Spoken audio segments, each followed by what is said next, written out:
nghĩa rằng là tôi sẽ có một vài cái buổi tối được nghỉ ngơi. So to be honest, is this that after the 10-day program, Thế nên là nói thật với các bạn ấy thì sau cái chương trình 10 ngày, I felt that there's so much potential in this mini startup program. tôi cảm thấy cực kỳ là nhiều cái tiềm năng ở trong cái chương trình mini startup này. I thought that among all the programs that I would have developed for startup education, Và tôi nghĩ rằng là ở xuyên suốt những cái chương trình mà trong số những cái chương trình mà tôi đã tạo ra cho startup education, I think that one of the best programs, if it works out, will be the 10-day program. thì tôi nghĩ rằng là cái chương trình tuyệt vời nhất nếu mà nó hoạt động tốt thì đó chính là cái chương trình 10 ngày. The reason is because I feel that if the 10-day program works out, Cái lý do là bởi vì nếu mà tôi nghĩ rằng cái chương trình 10 ngày mà nó hoạt động tốt, we will really inspire people to do the right thing right in business. thì chúng ta thực sự là truyền cảm hứng được cho người ta làm những cái điều đúng đắn một cách đúng đắn ở trong kinh doanh. Many business has started in a very rushed way without thinking very carefully. Rất là nhiều người ta làm kinh doanh nhưng mà người ta không có suy nghĩ kỹ càng và người ta rất là vội vã. Lean Canvas used to validate the idea, which is cool. Vậy thì chúng ta dùng cái ý tưởng là Lean Canvas để có thể thẩm định cái ý tưởng. And the more interesting things I was telling An just now, that one of the best discovery I made in Lean Canvas is the value propositions canvas. Và cũng có một cái thứ mà tôi cũng vừa mới chia sẻ với anh, đó chính là một trong những cái thứ mà tôi cảm thấy tuyệt vời nhất ở trong Lean Canvas, đó chính là cái đề xuất giá trị khác biệt. You know that the value propositions canvas was a very good exercise where we can pick up the unique value propositions for the products. Và cái đề xuất giá trị đặc biệt Canvas ấy, nó là một cái bài tập, một cái cực kỳ là tuyệt vời để chúng ta có thể là đưa ra được cái đề xuất giá trị đặc biệt cho cái sản phẩm của mình. And this will really helps a lot of new business or even the existing business to identify unique value propositions.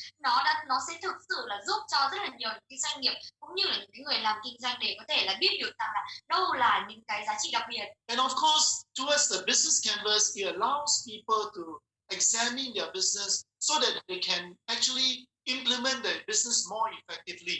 Vậy thì ở trong cái business canvas, nó sẽ khiến cho người ta có thể là nghiên cứu được về cái tình hình kinh doanh của họ để họ có thể nhìn thấy được rằng là mình có thể sửa chữa và làm cho nó tốt hơn. Yes, people like me will have used the Lean Canvas in one way or another. Và tất nhiên là những cái người như tôi thì tôi sử dụng Lean Canvas bằng cách này, cách khác. But this time round, when I'm planning for 10 days, I'm implementing the Lean and the business canvas.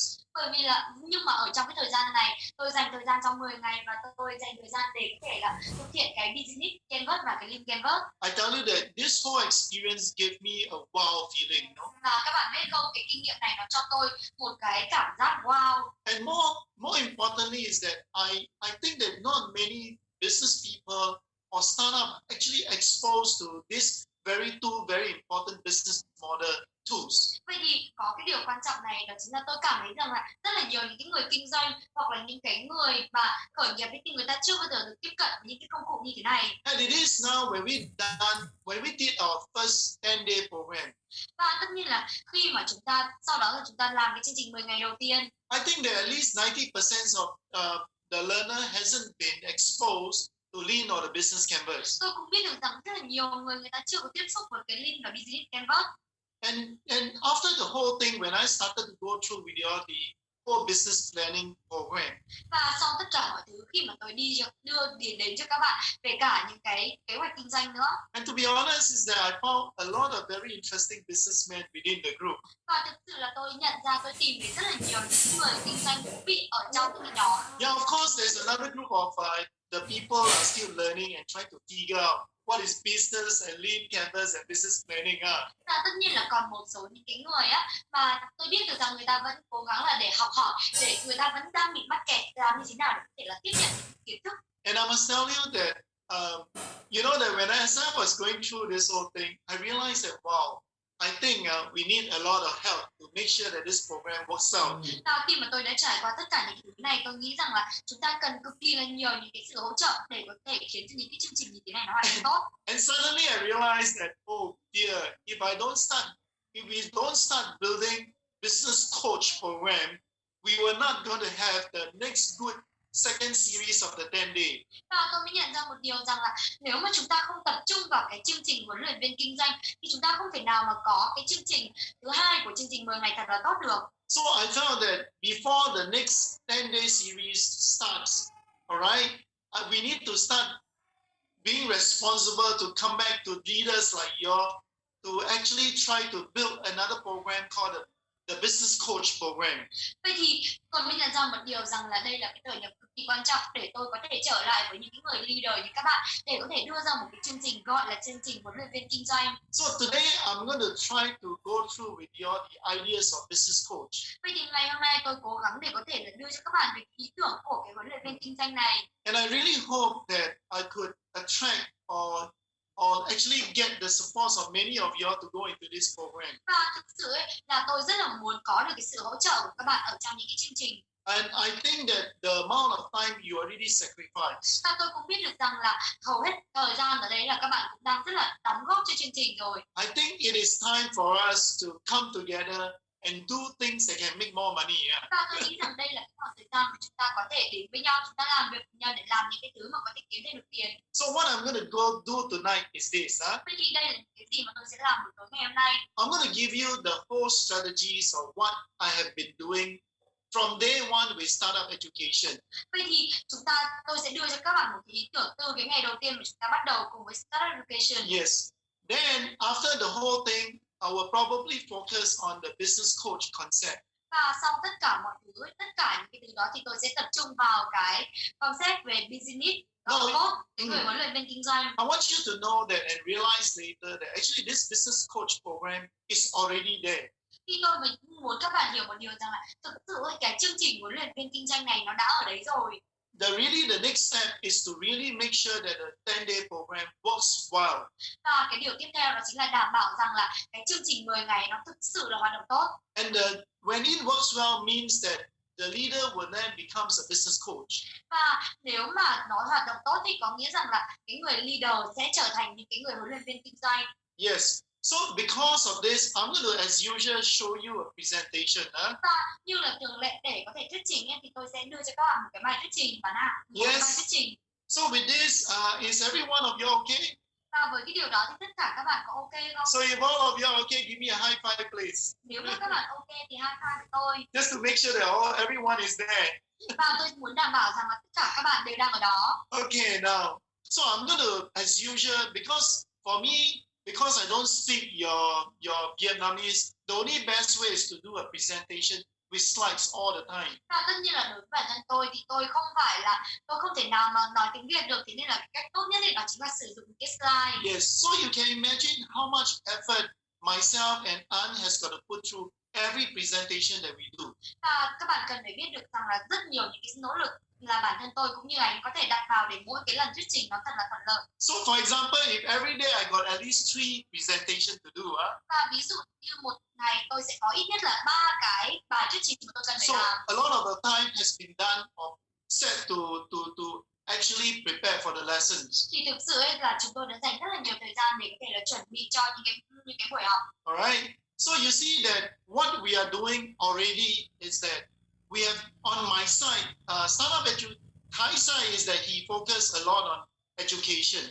Và những cái gì mà chúng tôi làm ấy đó chính là ở cái phía của tôi và ở phía của thầy Thái. Ở phía của thầy Thái thì thầy Thái tập trung nhiều hơn về cái startup education. So my job is to build up the business journey towards VC. Vậy thì cái công việc của thầy Thái đó chính là tập trung vào cái lĩnh vực giáo dục.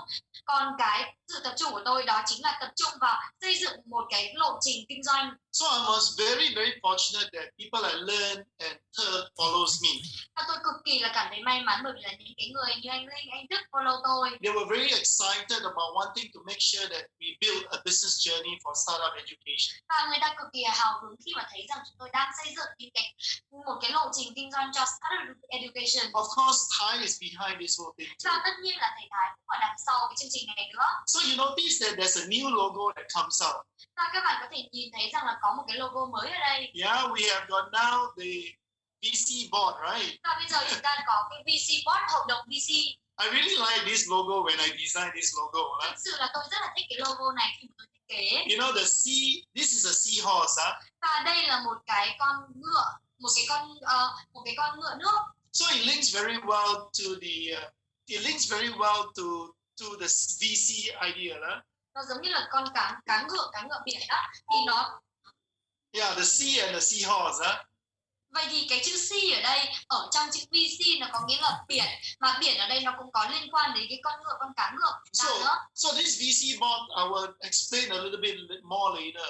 Vậy thì về cái VC, hội đồng VC này thì tôi sẽ giải thích sau. So I always see that actually in business we always think big, start small and act fast. Ở trong kinh doanh ấy là chúng ta luôn luôn suy nghĩ lớn, bắt đầu nhỏ và hành động nhanh. Yeah, okay, I hope that you guys like this logo. I'm very proud of it. Và tôi thực sự là hy vọng rằng là các bạn sẽ thích cái logo này bởi vì tôi rất là tự hào về nó. Yes, with this, of course, you're known to this 21 day and a mini startup. Và với cái điều đó thì tất nhiên là các bạn cũng đã biết đến cái chương trình 21 ngày cũng như là chương trình mini startup rồi. And of course, VC is the highest point of what we are doing now. Và VC nó là một cái điểm cao nhất của những cái gì mà chúng ta đang làm. And pray for my good health that I can get there to finish up my job for VC in startup education. Hãy thực sự là cầu trời rằng là tôi có một cái sức khỏe ổn định để tôi có thể là đưa các bạn tiến tới VC. But seriously, I'm really very inspired by the Vietnamese, especially leaders like you all. Và nhưng mà thực sự là tôi rất là được truyền cảm hứng bởi cái lộ trình VC này, đặc biệt là những cái người leader như các bạn. And yes, I will continue to convince you to be around to help me out.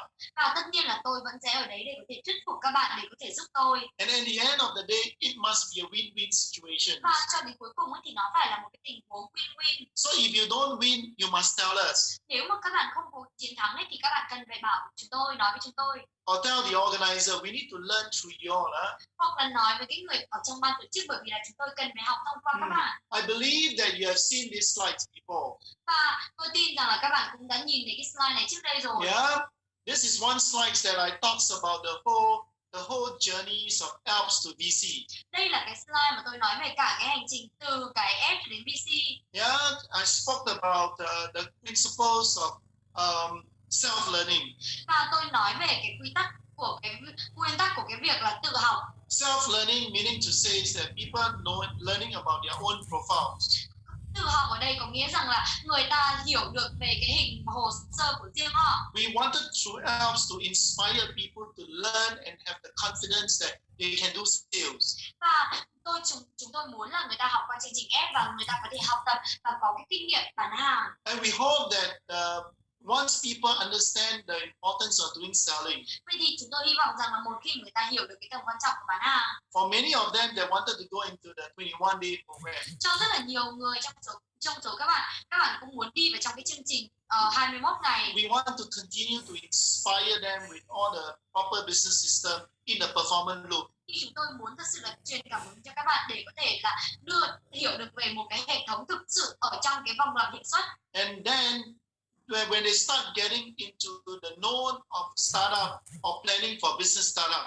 Và một khi mà họ đã bắt đầu chuẩn bị để có thể khởi nghiệp. We wanted to focus a lot on skill. Thì chúng tôi muốn tập trung rất là nhiều về những cái kỹ năng. Or business planning. Hoặc là cái kỹ năng về lập kế hoạch kinh doanh. So that's how our mini startup started. Thì đây chính là cái mà chương trình mini startup của chúng ta nó bắt đầu. Of course, I mean, I'm taking all your feedback very seriously because it was too rush a program in 10 days to learn so many things. Và tất nhiên là tôi cũng đã từng xem qua cái feedback của các bạn rồi và tôi cũng biết được rằng là các bạn nói rằng là quá là vội cho cái 10 ngày để có thể học tất cả mọi thứ. And this is a program that somebody commented from Singapore. Và đây cũng là một số những cái chương trình mà một số người ở bên Singapore người ta cũng đưa những cái lời bình luận. He said again, you are doing a MBA program in 10 days. Đây em bạn đang làm một cái chương trình MBA ở trong vòng 10 ngày á. Yes, this is like an executive MBA program. Và đúng vậy, thực sự nó đang giống như kiểu là một cái chương trình MBA vậy. But we do it. I felt that the first series was quite cool, quite good. Và tôi cảm thấy rằng là cái khóa đầu tiên nó khá là ngầu, nó khá là tốt. It was good to me because I realized that business canvas and lean canvas is one of the best way, if not the best, to help businesses to evolve and to go to the next level. Tôi mới cảm thấy được rằng là nó rất là có ích bởi vì là nó giúp cho bản thân tôi, cho những cái người làm kinh doanh để có thể tham gia vào và để có thể là tăng cái cấp bậc của họ lên. And I tell you that from here is the most difficult part. Và tôi nói với các bạn rằng từ đây nó là cái phần mà quan trọng nhất. Creating a discipline to be able to go into to the 60-day startup Đó chính program. là tạo ra cái sự kỷ luật để đi vào cái chương trình 60 ngày. And hopefully the business persons that start this journey with us will be able to achieve the result that we want. Và hy vọng rằng là những cái người mà đến cái cuộc hành trình này cùng với chúng ta sẽ đạt được những thứ mà người ta muốn. Yes, I have presented to you all this before, I believe. Và những cái này là tôi cũng đã thuyết trình cho các bạn trước đó rồi. Now, this is something that I wanted to show you today. Vậy thì đây là một số cái thứ gì đó mà tôi muốn chia sẻ cho các bạn ngày hôm nay. I wanted to show you all the whole ideas from the start that I was building with startup education. Tôi muốn chia sẻ với các bạn một ý tưởng mà ngay từ cái thời điểm ban đầu ấy là tôi cũng đã muốn làm với startup education. I have said to you all that look here from the start is that I'm very keen in developing consultancies. Và tôi cũng nói ngay từ thời điểm ban đầu rằng tôi cực kỳ hứng thú để có thể xây dựng những cố vấn. Alright, so what I did was, step by step, I was very clear that I will build system by system up with startup education. Tôi cũng cực kỳ rõ ràng là tôi có thể là tôi sẽ đưa ra cái hệ thống từng bước một. So I started to develop the program here. Vậy thì tôi bắt đầu là tạo ra một cái chương trình ở đây. Alright, so we have got Alps. Và chúng ta có F. We got the Rome leader program. Chúng ta có cái chương trình Rome Leader. We have the 21-day program done. Chúng ta có cái chương trình 21 ngày. We have the 10-day mini startup. Và bên cạnh đó chúng ta cũng có cái chương trình 10 ngày mini startup. And last will be the VC program. Và cái cuối cùng đó chính là cái chương trình VC. Now, what are the tools that we use? Vậy thì đâu là cái công cụ mà chúng ta sử dụng? What are the tools that we help people to apply to get results? Đâu là những cái công cụ mà chúng ta khiến cho cái người đấy ứng dụng để có thể đạt được kết quả? I think all of us are very clear. If there's no result, nobody will be interested. Và như là chúng ta cũng đã cực kỳ rõ ràng rằng là nếu mà không có kết quả ấy, thì không thể nào không có ai hứng thú với nó cả. We are all business people. Tất nhiên chúng ta là những người làm kinh doanh. We don't want to do something that we don't have a result. Chúng ta không muốn làm cái gì mà nó không có kết quả. Alright, so for me is this, I make it very clear to learn and tug and everyone that if we runs a business track now. Và như là tôi nói rất là rõ với mọi người, như là anh Linh, anh Tức hay tất cả mọi người rằng là nếu mà bây giờ chúng ta đi một cái con đường cho kinh doanh, we must focus on business. Thì chúng ta cần phải tập trung vào kinh doanh. And no more charity work out there, you know. Và không có cái gì gọi là từ thiện ở đây nữa. Let's focus on getting people to get the result. Hãy tập trung vào cái việc là để có những người tốt để đạt được kết quả. And if people get the results, they make more money, they can go back and contribute to the community. Và nếu mà họ đạt được kết quả thì họ có thể quay trở lại và có thể là giúp đỡ cho cộng đồng. So from the start, when we built Alps, vậy thì ngay từ thời điểm ban đầu nếu chúng ta xây dựng F, you notice that we were trying to convince people to convert their mindset into a salesperson. Thì mình mới có thể nhận ra một điều rằng là chúng ta cố gắng để có thể thuyết phục cái tư duy của người ta để trở thành một cái người bán hàng. That was very tough, isn't it? Thì thực sự là cái này nó rất là khó, có phải không? You know, so that was the reason why we introduced everyone can sell. Đấy là lý do tại sao mà chúng ta giới thiệu cho họ everyone can sell, tất cả mọi người đều có thể bán hàng. They can sell with the ideas of 6 different models. Người ta có thể bán hàng với cái ý tưởng về 6 cái hình mẫu. You see the AI there is the artificial intelligence they are building. Và các bạn có thể thấy rằng là cái trí tuệ nhân tạo ở đấy là những cái mà tôi xây dựng. So we built on this learning concept. Và chúng ta xây dựng ở trong cái concept học tập này called performance loop. Gọi là vòng lặp hiệu suất. So this whole track of Alps is very clear. Vậy thì tất cả cái này của em cực kỳ là rõ ràng. Through performance loop, we convince a learner to use STM and to open up their mind to become a salesperson. Và thông qua cái vòng lặp hiệu suất này, chúng ta chuẩn bị cái tâm lý của họ để họ có thể là sẵn sàng chấp nhận cái làm người ta là người bán hàng. And you notice that the roles of the leader here. Và bạn mới để ý một điều rằng là cái vai trò của người leader ở đây. You notice that the first role was almost like a counselor role. Và cái vai trò đầu tiên nó giống như kiểu là vai trò của một cái người tư vấn vậy. When you guys are the leaders of the LPs. Khi mà các bạn là cái người leader của những cái người LP. You know that I think most of the time you are doing counseling. Thì thường hầu hết thời gian là các bạn sẽ thường làm tư vấn. Changing people mindset, making sure that they maximize their X factors. và thay đổi những cái tư duy của họ và làm như thế nào để đảm bảo rằng là họ có thể tối ưu hóa cái nhân tố bí ẩn. So actually, when you talk about career, it's more like a career coach kind of role. Vậy thì khi mà bạn nói về cái việc mà huấn luyện sự nghiệp ở đây nó là cái kiểu mà chúng ta sẽ nói về cái nhân tố bí ẩn, nói về giúp họ khai phá ra cái nhân tố bí ẩn. So this is how I started developing the journey. Thì đây chính là cái cách mà tôi đã bắt đầu xây dựng cái cuộc hành trình đó của chúng ta. And then because we actually wanted to get results, Và tất nhiên là bên cạnh đó, bởi vì là chúng ta muốn đạt được kết quả, I introduced Rome Fast Start, which I thought is one of the most successful program for sales that I ever developed. thì tôi đã giới thiệu Rome Fast Start và tôi nghĩ rằng là đây là một cái hệ thống thành công nhất về bán hàng mà tôi đã đưa ra. And we started building Rome leaders. Và chúng ta bắt đầu là xây dựng Rome Leader. Their focus were very clear. Cái tập trung của chúng ta cực kỳ là rõ ràng. They were doing a role of a sales coach. Và họ sẽ có cái vai trò giống như kiểu là cái người huấn luyện doanh số. As a sales coach in Rome Leader, they learn how to get people to follow the coaching system. Và ở trong những cái huấn luyện doanh số ở đây thì người ta có thể là làm như thế nào để cho những cái người ta huấn luyện doanh số ở đây là những cái người mà đã trải qua Rome Leader và người ta hiểu được cách huấn luyện người khác về cái Rome Fast Start. Yes, my plan is very obvious. Và cái kế hoạch của tôi cực kỳ là rõ ràng.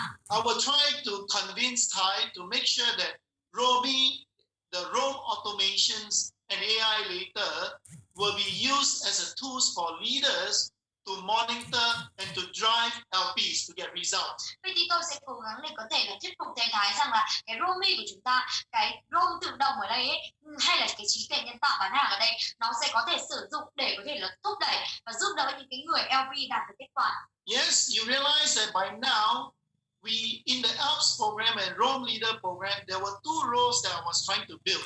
Và các bạn mới nhận thấy được rằng là ở trong cái chương trình F cũng như là trong cái chương trình Rome Leader sẽ có hai vai trò mà tôi muốn xây dựng lên. A career coach. Đầu tiên là cái người huấn luyện sự nghiệp. Which eventually we have a platform that give people a resume strategy, Và thường ở trong cái này là chúng tôi đã có cái chiến lược về một cái nền tảng mà sẽ đưa cho người ta một ý tưởng về cái CV. So you notice that what we have done so far is to create a learning community. Vậy thì bạn mới để ý được rằng là những cái gì mà chúng ta làm cho đến thời điểm đó, đó chính là chúng ta tạo ra một cộng đồng về học tập. Yeah. So from here, what we then do, we have settled with sales performance coach. Vậy thì từ đó thì chúng ta làm cái gì? Chúng ta sẽ bắt đầu từ cái người huấn luyện doanh số mà người ta dựa trên cái sales performance đó. Yeah, so Rome Coach is a very clear system. Vậy thì cái chương trình Rome Coach này là một cái hệ thống cực kỳ là rõ ràng. It has got a very clear coaching system. Nó là một cái hệ thống huấn luyện cực kỳ rõ ràng. And the coaching strategy is to coach people to perform in sales. Và cái chiến lược ở đây để có thể là huấn luyện cho mọi người để có thể là có được cái hiệu suất ở trong bán hàng. And probably this is the most important application in our business, right? Và đây sẽ là một ứng dụng cực kỳ là quan trọng ở trong cái kinh doanh. And then what happened now is that once I've done with this, và cái điều gì nó diễn ra tiếp theo đó chính là một khi mà chúng ta đã xong cái này rồi. And what I then do is that I go on to the 21 day. Nhưng cái gì mà chúng ta làm tiếp đó chính là đi đến cái chương trình 21 ngày. Now 21 day was a very clear strategy. Cái chương trình 21 ngày là một cái chiến lược cực kỳ rõ ràng. Turn the whole performance loop into 21 day, 21 system. Đưa cái vòng lặp hiệu suất sang thành rằng là 21 ngày với 21 hệ thống. So you can look at it closely. Nếu mà các bạn nhìn vào nó, what I was trying to do is to get everyone to listen to me every morning. Nhưng cái gì mà tôi cố gắng làm để có thể là đưa tất cả mọi người nghe những cái bài học của tôi vào mỗi sáng. And record it into their own diaries. Và ghi nó vào trong cái cuốn nhật ký. The diaries is a very clear sales kits for them. Và cái cuốn nhật ký nó giống như kiểu là một cái bộ công cụ bán hàng cho họ. I have asked them to reflect on the system, bring it back, talk to their people and implement it. Và để có thể là sử dụng cái này để có thể là nói chuyện với người khác và để có thể là ứng dụng. Well, like any other learning environment, there will be many of them that will not apply.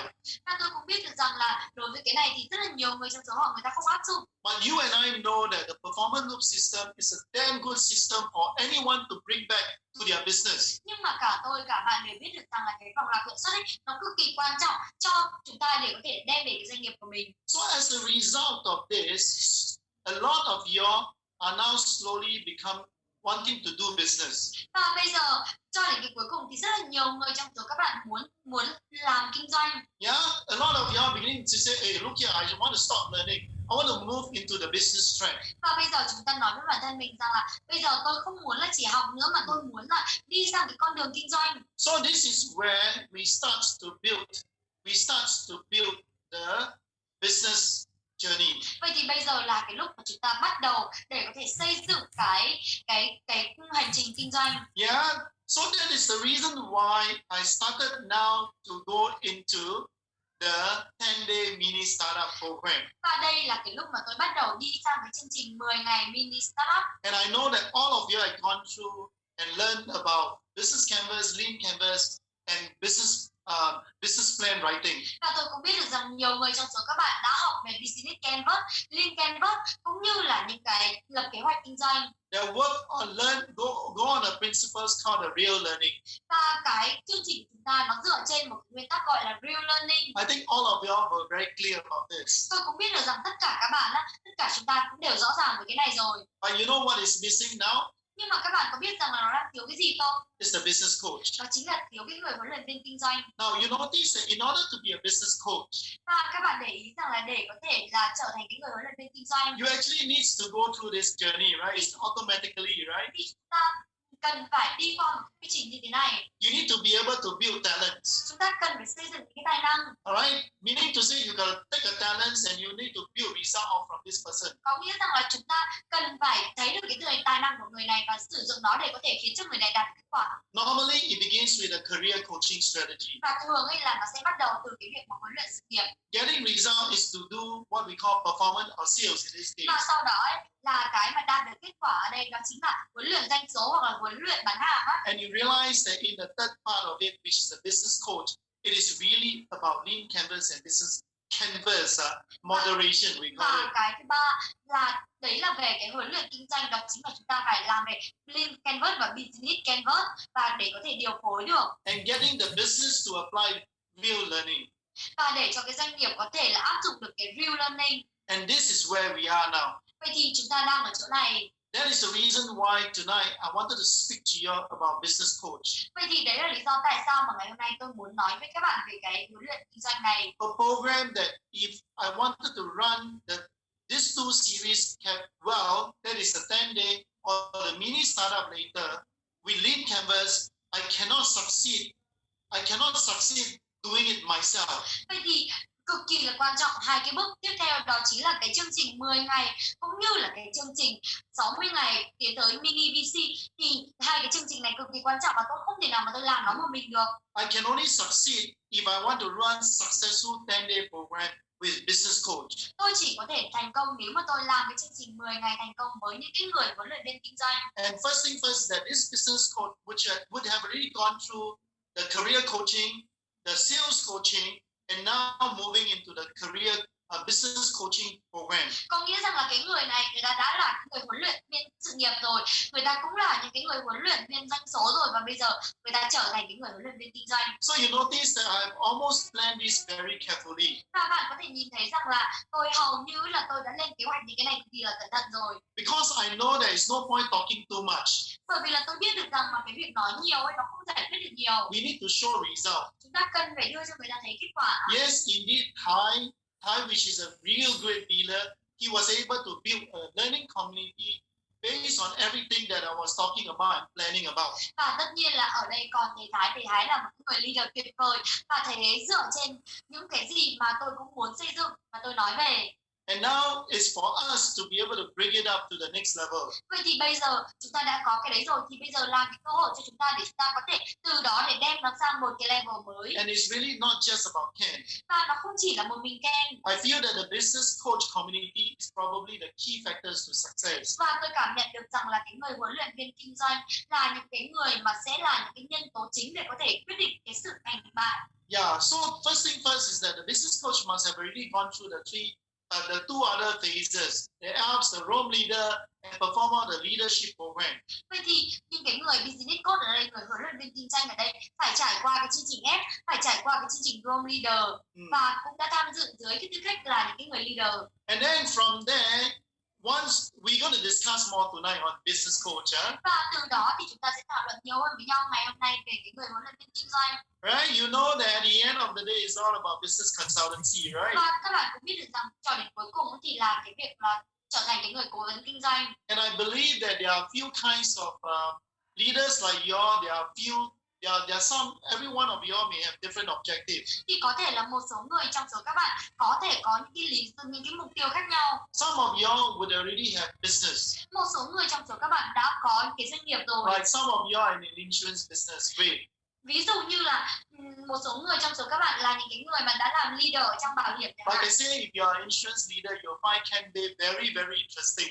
Và như là tôi nói, nếu mà các bạn làm leader ở trong bảo hiểm thì các bạn sẽ thấy rằng candidate là cực kỳ là thú vị. Having to spend 28 years in the life insurance industry, I probably know so much about what you guys are doing. Và thực sự ấy, là tôi đã dành 28 năm ở trong cái ngành về bảo hiểm nhân thọ, tôi thực sự là biết rất là nhiều điều. Like my interest is also in the technologies. Và giống như kiểu là những cái thú vị, những cái mà tôi yêu thích thì nó là về công nghệ. Now, besides other startups that I've done, bên cạnh những cái khởi nghiệp mà tôi đã làm, one of the most important things that I'm doing now is a program called softsales.io. Vậy thì một trong những cái thứ mà tôi đang làm bây giờ là cái gọi là softsales.io. The ROMI, the STM, the online learning system, and the resume thing will all be sitting in this softsales.io. Vậy thì ROMI hoặc là tất cả những cái gì mà tất cả những cái gì mà tôi thiết kế ra, hoặc là những cái CV chẳng hạn, tất cả những cái đó nó sẽ được hình thành ở trên softsales.io. Yeah, like Mr. Bay has shared with you before. Giống như kiểu là Mr. Bay đã chia sẻ với các bạn trước đó. He's hoping to build another Salesforce from US. Và ông ấy muốn xây dựng một cái Salesforce khác giống như kiểu là ở Mỹ á. Yes. So what we are trying to do is to build this and eventually build the concepts called the VC board. Vậy thì cho đến cuối cùng là chúng ta muốn xây dựng cái này và chúng ta muốn xây dựng một cái hội đồng VC. Of course, we wanted to attract a lot of advisors into this group. Và tất nhiên là chúng tôi cũng muốn thu hút rất là nhiều những cái người cố vấn vào trong cái nhóm này. We wanted to build business coach and business consultant into this program. Và chúng tôi muốn xây dựng những cái người huấn luyện kinh doanh và những cái người cố vấn kinh doanh ở trong chương trình. Yeah, become the coach and the mentors of other businesses. Để có thể trở thành cái người huấn luyện viên cũng như là cái người mentor ở trong những cái doanh nghiệp. And hopefully we will have got a few 1 million role model companies that will join us. Thì hy vọng rằng là chúng ta cũng sẽ có một vài những cái hình mẫu lý tưởng 1 triệu đô tham dự cùng với chúng ta. So this is one in the nutshell, the whole journey that I've been building. Vậy thì theo một cái cách tóm tắt ấy, thì đây chính là cả cái quá trình mà tôi sẽ xây dựng. So you notice that from 1 to 10, Vậy thì bạn mình có thể để ý được rằng từ 1 đến 10. I'm probably about here now. Thì bây giờ tôi đang ở cái đoạn này. So I hope that by the end of this year, all the program will be all set up for it. Tôi hy vọng rằng là cho đến cái cuối năm nay tất cả cái chương trình này đều được thiết lập. Yes, this is the whole overview of what I have been doing step by step in 4 important critical factors to success. Vậy thì đây chính là những cái chương trình và nó sẽ được thiết lập dựa trên 4 cái yếu tố, 4 cái nhân tố chính để có thể thành công. The first critical factor to success is the different roles that needed to be built. Cái phần đầu tiên đấy, đó một cái phần yếu tố đầu tiên để có thể thành công, đó chính là những cái vai trò khác nhau mà tôi cần phải xây dựng. The second one is the program that I need to build. Và cái thứ hai đó chính là những cái chương trình mà tôi cần phải xây dựng. And the third one is the tools that I have to make it available. Và cái thứ ba đó chính là những cái công cụ mà tôi phải khiến cho nó có được. And the fourth is really the learning principle and strategy behind every of these stages that I will build.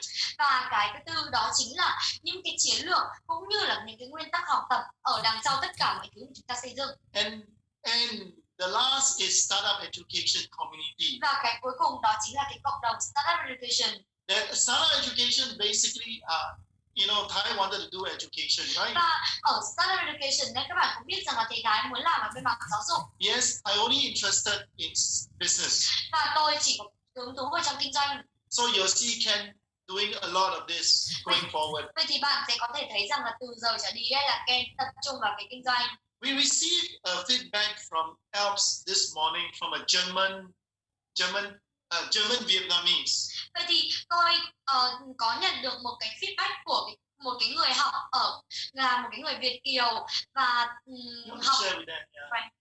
You want to share with them the feedback? It was a very interesting feedback, I thought. So I wanted to make mention to you all. Thì có một cái người Việt kiều mà anh ấy cũng sống ở Pháp và anh ấy nói rằng là anh ấy đã có 4 cái bằng thạc sĩ và MBA rồi và anh ấy khẳng định là những cái chương trình mà những cái kiến thức mà mình đang dạy ở trong chương trình F là kiến thức chuẩn quốc tế và anh ấy muốn đi chia sẻ. Yeah.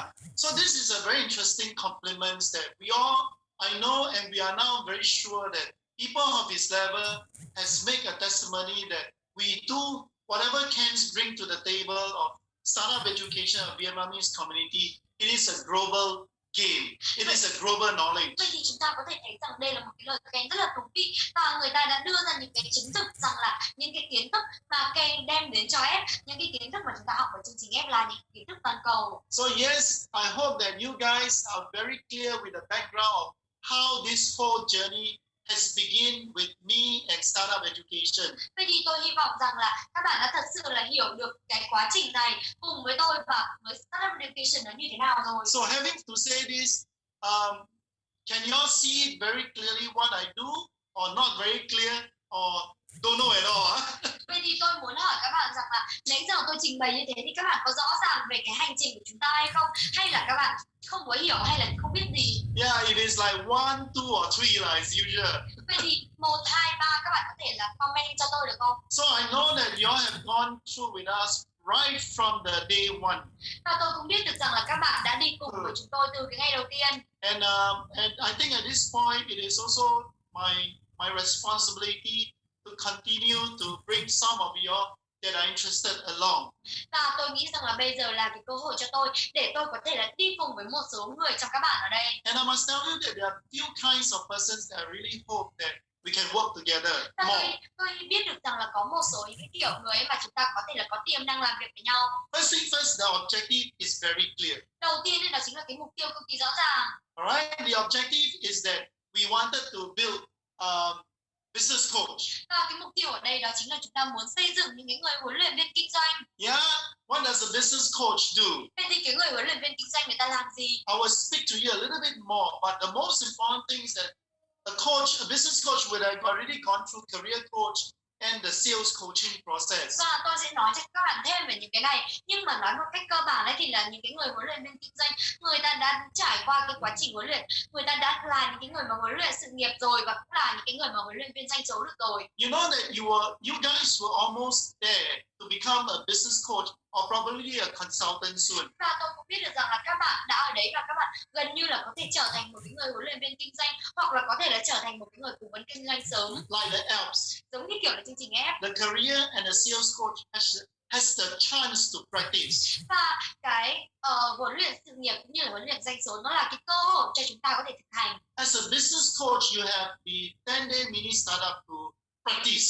Còn với cái tư cách là cái người huấn luyện viên kinh doanh thì chúng ta có cái chương trình 10 ngày để có thể là thực hành. Yeah, so this is what has been already there. Vậy thì đây chính là những cái gì mà nó đã ở đó thôi. So I hope that you all can complete this journey with me. Yeah? Và tôi hy vọng rằng là các bạn sẽ hoàn thành cái cuộc hành trình này cùng với tôi. I must tell you that I was even more interested to look for partners from you all. Và thực sự ấy, tôi cực kỳ là hào hứng để có thể tìm kiếm một vài người đối tác từ các bạn. And I'm saying that it's a partner, huh? Và hãy nhớ rằng tôi đang nói về cái người đối tác. It's got to be something that's win-win. Nó sẽ là một cái mối quan hệ win-win. Unless some of y'all wanted a job, y'all can join us as well. Và nếu mà các bạn muốn có công việc thì các bạn có thể là tham gia cùng với chúng tôi. And the whole system I work very closely with Learn and Hurt. Cả cái hệ thống này thì tôi cũng làm việc rất là thân thiết, rất là gần gũi với anh Linh và anh Thức. Because I could hardly communicate with you in Vietnamese. Bởi vì là tôi không thể nào mà tôi giao tiếp với các bạn bằng tiếng Việt được. I need to be able to communicate through the organizer. Thì tôi cần phải giao tiếp thông qua ban tổ chức. Right, so this is something that I hope has excited you all. Vậy thì tôi hy vọng rằng cái này là những cái gì mà nó sẽ tạo nên, sẽ khiến cho các bạn cảm thấy hào hứng. So the idea behind this whole thing has got two very important strategies. Yeah? Vậy thì cái ý tưởng ở đằng sau cái này có hai cái chiến lược cực kỳ quan trọng. It must be important is that it must be market proven. Và cái quan trọng đầu tiên đó chính là nó phải được chứng minh bởi thị trường. Yeah, it must be a market proven model. Nó phải là một cái mô hình được chứng minh bởi thị trường. So you notice that right from the start, we were very focused on making sure that whatever happens to startup education, there is really result. Vậy thì từ thời điểm ban đầu chúng ta cũng phải đảm bảo một điều rằng những cái gì nó xảy ra ở startup education thì nó phải đưa ra được cái kết quả. Result could be in the form of love, right? Love for the community, or love for contributing, and also making money.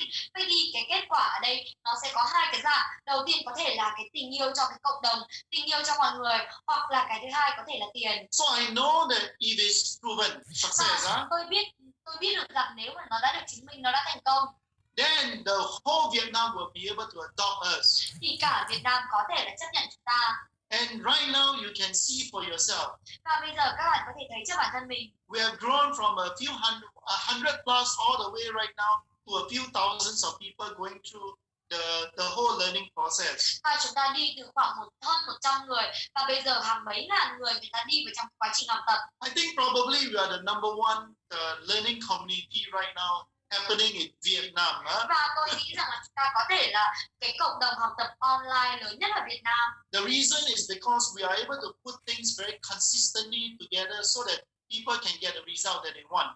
Và chúng ta có thể là liên tục để có thể là giúp đỡ người ta để người ta có thể đạt được cái kết quả mà người ta mong muốn. And you know that our business center around these few key these market segments. The market segments of now the market segments of learning market, right? Vậy thì các bạn có thể thấy ở cái bên tay trái ở đây nó là những cái thị trường mục tiêu của những cái của cái chương trình của chúng ta. Business leader. Đầu tiên ấy đó chính là những cái người mà leader kinh doanh. One that wanted to do startup. Và những cái người mà người ta muốn khởi nghiệp. Yeah, the next thing is business owner. Và bên cạnh đó là cái người chủ doanh nghiệp. The SME. Và tiếp theo đó chính là cái doanh nghiệp vừa và nhỏ. Of course, partners. Và tất nhiên là người đối tác nữa. And these are our target market. Thì đây chính là cái thị trường tiềm năng của chúng ta. Right, so that's what we wanted to do.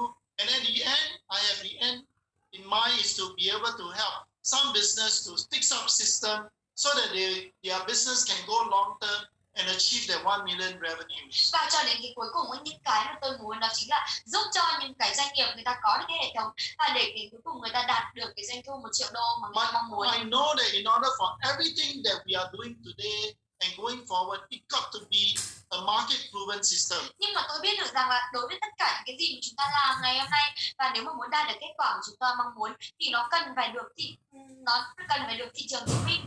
And with this in mind, và với cái điều đó, we know that startup education has really reached a very very strong level.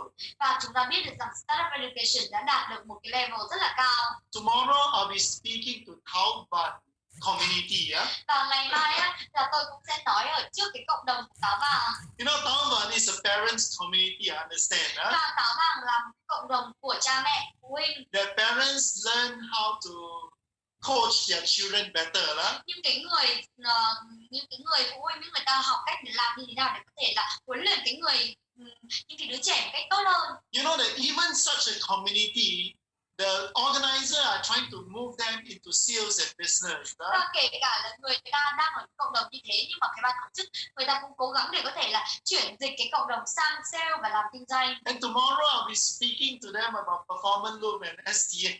Và ngày mai là tôi sẽ nói trước cộng đồng của họ về cái vòng lặp hiệu suất và STM. Well, I know that I have a lot of opportunity to be able to showcase some of our system. Và tôi biết được rằng là tôi cũng có cơ hội để có thể là cho họ thấy một trong những cái hệ thống của chúng ta. And I must tell you honestly that I'm very happy to go out there to be able to show to people that our system is a market proven system. Và tôi cực kỳ là vui, tôi cực kỳ là muốn đi ra ngoài kia và tôi nói với họ, chứng minh cho họ rằng là những cái hệ thống của chúng ta nó là những cái hệ thống mà đã được thị trường chấp thuận rồi. You know, sometimes you look at their 7-step, 4-step, 3-step kind of sales systems. Và nhiều khi chúng ta nhìn vào cái một bước cái hệ thống kinh doanh mà cái quá trình kinh doanh mà 1 bước, 2 bước, 3 bước, 4 bước, 5 bước, 7 bước. I've introduced the 12 steps point of engagement process for business sales process. Mà tôi đã giới thiệu cho các bạn 12 cái bước trong cái quy trình kinh doanh bán hàng. And I think that I've tested the Asian market well enough Và tôi phải nói với các bạn rằng là tôi thử cái thị trường châu Á đủ nhiều rồi to say that this is really truly something that's happening in the Asian market. để có thể là nói với các bạn rằng đây hoàn toàn là những cái gì nó xảy ra ở trong cái thị trường châu Á. And this is one example of market proven model. Và đây chính là một cái ví dụ về một cái mô hình mà được thị trường chấp thuận. Rather than many people will just copy from somewhere, from the Westerns and all that, and trying to make it work in the Asian culture. Chứ không phải là những cái gì như là một số người ta cố gắng là copy ở một số đâu đó, ví dụ như là từ những cái phương Tây và cố gắng để làm như thế nào để làm sao cho nó thực là xong là copy từ những cái phương Tây và cố gắng là dạy cho người châu Á. Yes, in which unfortunately most of the time it won't work. Và thực sự đối với bản thân tôi thì ở trong những cái trường hợp như thế thì thường ấy là nó sẽ không hoạt động tốt.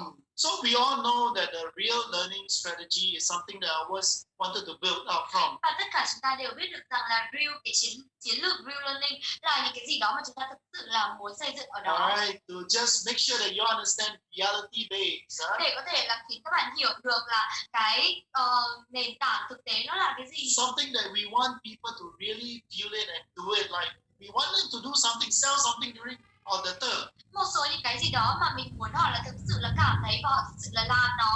If they can sell good, you know. Và nếu mà người ta có thể bán hàng tốt. But more important is to apply the system. Nhưng mà còn một cái điều quan trọng đó chính là phải ứng dụng cái hệ thống. And we know that in all startup, in all businesses, is down to sales. Và chúng ta biết được rằng ở bất cứ startup, bất cứ cái business nào, nó đều trở về cái câu chuyện của doanh số. That's the reason why we want them to consistently go back to the Rome fast start planning systems. Đấy là lý do tại sao chúng ta cứ liên tục nhắc nhở họ rằng là họ phải quay trở lại cái hệ thống lập kế hoạch khởi động nhanh với Rome. And going forward, it is even more important to make sure that they apply the coach, the leader apply the three models. Và cho đến cuối cùng ấy, họ cần phải hiểu được rằng là họ phải ứng dụng được những cái model, những cái mô hình ở đây. In the business community. Ở trong cái cộng đồng kinh doanh. It's a must, no? It's a must to apply Rome system. Nó có nghĩa rằng là các bạn cần phải áp dụng những cái hệ thống Rome ở đây. Because if you can get result, your client, your consulting client will be very happy. Bởi vì là nếu mà các bạn có thể đạt được cái kết quả ấy, thì những cái người khách hàng của bạn ấy cực kỳ là hạnh phúc. Yeah. So this is what we are trying to do to build. What I was all the while trying to do is to build a market proven model. Vậy thì những cái gì mà tôi muốn làm đó chính là tôi muốn xây dựng ra một cái mô hình mà được thị trường chứng minh. Yes. Let's talk about what is in it for the business coach. Vậy thì hãy cùng nói với nhau về là nó ở trong cái huấn luyện viên kinh doanh này nó là cái gì. Now, I wanted to touch a little bit about some of the things that I hope that the business coach can benefit from this program. Và tôi nghĩ rằng là đây là một số những cái điểm mà những cái người huấn luyện viên kinh doanh có thể là được lợi từ những cái chương trình như thế này. Of course, one of the obvious one is to be able to participate in the startup education business community. Và tất nhiên là cái mà dễ thấy nhất đó chính là tham gia vào cái cộng đồng kinh doanh của startup education. And really, my visions and my hope that some of you all will join me as a partners in Vietnam to become a business coach. Và một cái sự hy vọng của tôi đó chính là nhiều người sẽ tham dự cùng với tôi ở trong cái cộng đồng của Việt Nam để có thể trở thành cái người huấn luyện viên kinh doanh. A really good business consultant. Một cái người mà cố vấn kinh doanh thực sự tốt.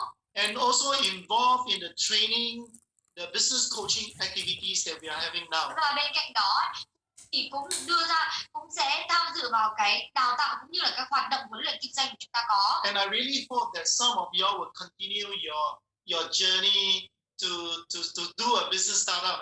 Và bên cạnh đó tôi cũng hy vọng rằng một số người trong số các bạn sẽ tiếp tục cái cuộc hành trình của các bạn để có thể là khởi nghiệp kinh doanh. And really, eventually, for some of you that wanted to become partners and join us to help other companies like in consultancies. And you know that Voices of Sales own Romies and all that.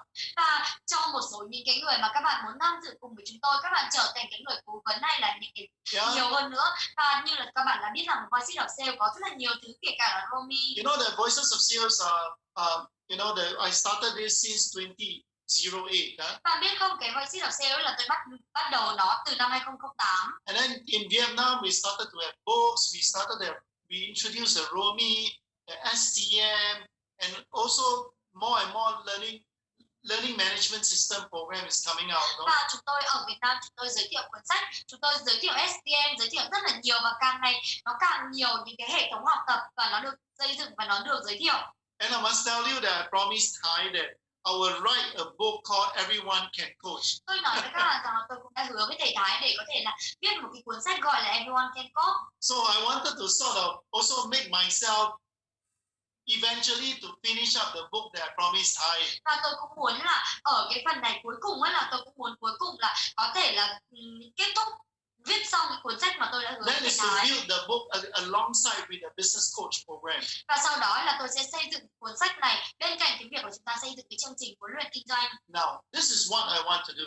Vậy thì đây chính là những cái gì mà tôi muốn làm. This is what I hope that the business coach can benefit. Và đây là những cái mà tôi nghĩ rằng là những cái người huấn luyện viên kinh doanh có thể được lợi từ đó. But the thing is that I'm not sure whether does it really benefit or deals with your needs or the pain or the gains of yourself. Nhưng mà có một cái điều đó chính là tôi không thực sự là hiểu được rằng là nó thực sự là có là những cái nhu cầu của các bạn, hay nó có giải quyết được những cái nỗi đau, hay là nó có đem lại cái lợi ích cho các bạn hay không. Because I've never really engaged with you personally. Bởi vì là thực sự là tôi chưa có cái cơ hội nào để tiếp xúc gắn kết với với Yeah. các bạn một cách cá nhân. So Th also used to share with me Và anh Thức cũng đã chia sẻ với tôi. that we have a group of you here, the leaders. Chúng ta có một cái nhóm người leader ở đây. Some of you were really learning how to coach and to become a sales consultant. Nhiều người trong số các bạn muốn học tập để có thể huấn luyện và để có thể là trở thành người cố vấn. Many of you are here because you all want to start a business. Nhiều người các bạn ở đây bởi vì là các bạn muốn khởi nghiệp kinh doanh. And I'm sure there are still many of you that are here to see whether how you all can make money. Yeah? Và tôi cũng biết được rằng là nhiều người các bạn cũng muốn ở đây để các bạn xem các bạn có thể kiếm được tiền. By going this journey down the road with me. Yeah? Bằng cái việc là đi cái quãng hành trình này cùng với tôi. And whatever it is, I'm quite sure that you all will belong to one of these three groups of people. Và dù là gì đi chăng nữa thì tôi vẫn biết được rằng là các bạn là một trong ba những cái nhóm người này. Yes, and I really think that with this, you know, that I really hope that the future is going to be like this. Right? Và thực sự với cái điều đó là tôi hy vọng rằng tương lai của chúng ta sẽ như thế này. So from next week onwards, Và từ cái tuần sau trở đi, and we are going to start a program called the Business Coach Program. chúng ta sẽ bắt đầu một cái chương trình gọi là cái chương trình huấn luyện viên kinh doanh. And I really want to invite you all as a pioneer group to this program. Vậy thì tôi muốn mời các bạn như là một cái nhóm người tiên phong cho cái chương trình. Yeah, to join us this program to become one of our pioneer. That means the beginning of a business coach where I'm going to put together a program and work with you all. Và mời các bạn tham dự cùng với chương trình của chúng tôi. Và như là các bạn là những cái nhóm người tiên phong đầu tiên. The obligation, you see that this whole thing is please you don't need to pay money. Yeah? Và thực sự những cái thứ này thì các bạn chưa cần phải trả tiền. I owe it to you all to make sure that I finish up my personal vision, and hopefully that you can join me to complete this business consultancy journey, you know. Và tôi làm cái này bởi vì là tôi cũng muốn đạt được một số những tầm nhìn cá nhân và cũng có thể là giúp các bạn tìm ra những cái người mà sẽ cùng đồng hành với chúng tôi ở trong những cái quãng hành trình BC. Because suddenly between the Alps I have got some time. Bởi vì là đột nhiên ấy, ở trong cái chương trình ấy là tôi có một cái khoảng thời gian. So that's the reason why it is also a good time for me to fit in the business coach program. Thì đấy cũng là cái khoảng thời gian khá là ok cho tôi để có thể là đưa cái chương trình Business Coach vào trong đó, cái chương trình huấn luyện viên kinh doanh vào đó. To be honest with you is that during this COVID situation, Và để mà nói thật với các bạn là chính là ở trong cái thời điểm Covid này, as long as I'm in good health, I tell you that I don't mind doing as much as I can. miễn là tôi có một cái sức khỏe tốt thì tôi không có tiền thì tôi sẽ làm được nhiều nhất có thể. And I really hope that I could encourage a group of you all to join us for this particular program. Và tôi hy vọng rằng tôi có thể thuyết phục cái nhóm người trong các bạn có thể tham dự cùng với tôi ở trong những cái chương trình này. For so much that you have offered your time, your time to my program. Và các bạn đã thực sự là đã cung cấp cái chương trình cung cấp cái thời gian cho chương trình của tôi. And your time with Alps. Và cái thời gian của các bạn với F nữa. I think that it is good for you all to continue this journey with us. Tôi nghĩ rằng là nó cực kỳ tốt cho các bạn để có thể là tiếp tục cái quãng hành trình này cùng với chúng tôi. One of the other potential benefits is that for some of you all that want to make some money, yeah? Còn một cái lợi ích nữa là chính là đối với một số người trong số các bạn muốn kiếm tiền. You know that Voices of Sales has got most of the products and services. Và bạn biết đây, Voices of Sales có hầu hết những cái sản phẩm và dịch vụ. Yeah, I'm willing to work out some partnership program with you. Và tất nhiên là tôi muốn là có một số những cái đối tác là các bạn. Very much in business and training consultancies. Cực kỳ là nhiều ở trong business và ở trong cái cố vấn kinh doanh. Yeah, I'm not so much in the ID systems. Tôi không có hứng thú nhiều ở trong cái hệ thống ID. I just want to agree with a clean partnership with you so that we can do proper consultancy for businesses out there. Tôi chỉ muốn là đưa ra một cái chương trình về huấn luyện kinh doanh cũng như là cố vấn kinh doanh mà nó thực sự là nó đơn giản và nó rõ ràng cho các bạn thôi. And the last is that I'll be sending you a Google form. Và còn một cái cuối cùng đó chính là tôi sẽ gửi cho bạn một cái Google form. Yes, in this Google form, I wanted to get more feedback from you. Và từ cái Google form đấy thì tôi muốn là có được cái sự phản hồi từ các bạn. And I hope that you can help me to fill out this Google form. Và tôi hy vọng rằng là các bạn có thể giúp tôi để điền vào cái Google form đó. Yes, it will also be a basis for us to see how I could find some people to work with in the long run. Và đấy nó cũng sẽ là một cái gì đó mà tôi sẽ dựa vào để xem chúng ta có thể đi được với nhau ở trong cái quãng hành trình tiếp theo hay không. Yes. So with this, I'm going to stop here at the moment. All right. And I wanted to ask you all to see whether some of you got any feedback or not. Vậy thì ở cái thời điểm hiện tại là tôi cũng đã trình bày xong rồi, thì tôi muốn là dành một chút cái thời gian này để có thể là hỏi một số người trong số các bạn rằng là liệu các bạn có một số những cái phản hồi gì về chương trình của chúng ta hay không? Yes, I'm sure some of you might have got some question to ask, especially for those that are very keen to move forward with me. Và tôi biết được rằng nhiều người trong số các bạn á có một số cái câu hỏi để có thể hỏi, để đặc biệt là những cái người nào mà người ta muốn đi tiếp cùng với tôi. Give me some ideas, give me some feedback. Đưa cho tôi những cái ý tưởng của các bạn và cũng đưa cho tôi những cái feedback của các bạn nữa. And you know that tonight I have actually basically shown you quite a lot of things in a little bit more details. Và ngày hôm nay là tôi cũng đã chia sẻ cho các bạn khá là nhiều về những cái chi tiết. Alright, so with this, maybe I'll hand it back to Lynn to organize these Q&A sessions. Và với cái điều đó thì anh Linh có thể giúp thầy là điều phối cái phần hỏi đáp của anh chị được không ạ? Anyone has got any questions?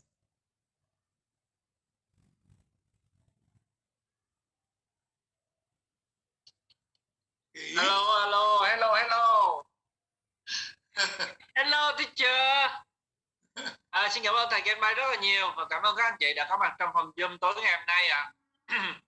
Bao nhiêu trong số tất cả các anh chị mình đã cũng hiểu rõ về những cái phần mà thầy trình bày cho cái lộ trình sắp tới của anh chị em của chúng ta, thì mình có thể comment xuống là rõ được mà. Nếu anh chị em nào mình chưa rõ thì mình sẽ comment xuống chưa rõ ạ. Bởi vì anh em mình ở đây là mình đã ở với nhau, đã qua, có những anh chị em đã ở với nhau đã qua 3 chương trình rồi đúng không ạ? Chúng ta đã quá quen rồi, quá thân thuộc cùng với nhau rồi. Thì chúng ta sẽ rồi ok, rõ, rất là rõ. Rồi ok, thì qua cái phần chia sẻ của thầy, qua cái phần chia sẻ của thầy vừa rồi á, thì có anh chị em nào mình có những cái feedback, những cái phản hồi hay có những cái đóng góp ý kiến gì với thầy không ạ? Chương trình huấn luyện viên diễn ra trong bao lâu và thời gian học? Chương trình của chúng ta được không ạ? Chương trình của chúng ta sẽ diễn ra vào tuần sau ạ, bắt đầu vào tuần sau được không ạ? Tí nữa Thích sẽ thông báo với các anh chị thời gian cụ thể vào tuần sau ha. Các anh chị mình có câu hỏi gì thì mình cứ ra hand lên ạ. Mời anh Hòa. Thank you. Và xin chào tất cả anh chị em. Hòa thực sự là rất là hào hứng và rất là sẵn sàng cho cái chương trình sắp tới của thầy Ken Bay. Thì với những cái định hướng và cái lộ trình như vậy rất là rõ ràng đúng không ạ? Hòa thì rất là hiểu và thực sự là cũng rất là hào hứng và muốn tham gia sớm nhất có thể. Thì qua cái chương trình 21 ngày, chương trình mini start 10 ngày, thì chúng ta đã thấy có nhiều cái điều cực kỳ tuyệt vời đến với mọi người đúng không ạ? Tuy nhiên thì những anh chị em chúng ta tham gia chương trình này thì mỗi người một lĩnh vực và một cái công việc khác nhau và cái quỹ thời gian chúng ta cũng khác nhau. Cho nên là có một số người thì đã có cái nền tảng về kiến thức kinh doanh hay những vấn đề liên quan đến chương trình đào tạo này thì chúng ta thấy nó là bình thường, nhưng còn có rất nhiều anh chị em cũng rất là khát khao, cũng rất muốn đồng hành với chương trình này, mặc dù là chúng ta chưa có những kiến thức liên quan nên là chúng ta có những cái vấn đề nó hơi khó khăn. Chính vì thế là Hòa cũng có một cái đề xuất với ban tổ chức, chúng ta nghiên cứu cái cách thức để chúng ta tổ chức như thế nào đó để mà thực sự những chị em khát khao mong muốn đồng hành với chương trình, có cái điều kiện để có thể tham gia và đón nhận những kết quả và cái giá trị tốt nhất có thể. Ví dụ như vấn đề mà chúng ta làm bài tập, luyện tập chẳng hạn. Đấy, thì chúng ta cũng có cái thời gian nó cụ thể, ví dụ cái video chúng ta đưa lên, chúng ta có cái deadline nó cụ thể là khi nào, và thực sự để cho các thành viên cố gắng thì chúng ta có thể đưa ra cái deadline để hoàn thành, và cái chấm điểm ví dụ là hoàn thành trong cái khoảng thời gian nào, chúng ta chấm điểm bao nhiêu. Đấy, thì mỗi một thành viên khác sẽ có một cái sự cố gắng và sắp xếp để mình phải hoàn thành làm sao để có kết quả tốt nhất. Tương tự như vậy cho cái việc tham gia học hay là những vấn đề bài tập, nhiệm vụ khác mà chúng ta triển khai, thì như vậy chắc chắn là cái kết quả, sự mong đợi của thầy Kem Bay cũng như ban tổ chức, chúng ta sẽ có được cái kết quả tốt nhất và sẽ đào tạo ra những